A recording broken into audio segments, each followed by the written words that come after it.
je pense que la participation des intellectuels, là je lance une proposition, je crois qu'il y a beaucoup d'interventions, d'intellectuels, de personnes non intellectuelles sur les réseaux sociaux et qui se posent les bonnes questions. C'est où va l'Afrique? Je pense que c'est ça.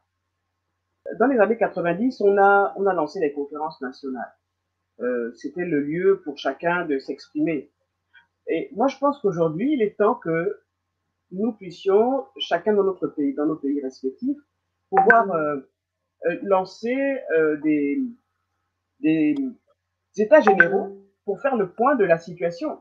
Pas seulement la situation politique, parce que le politique, en fait, nous empêche de voir ce qui a déjà été accompli, mais de faire l'état généraux sur tous les aspects de la vie.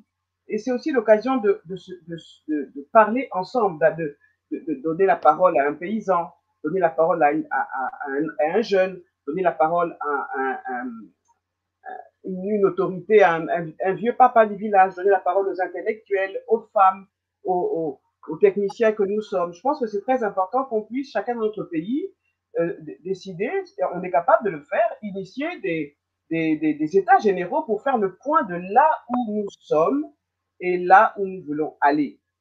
Je pense qu'aucun dirigeant africain ne refuserait cela.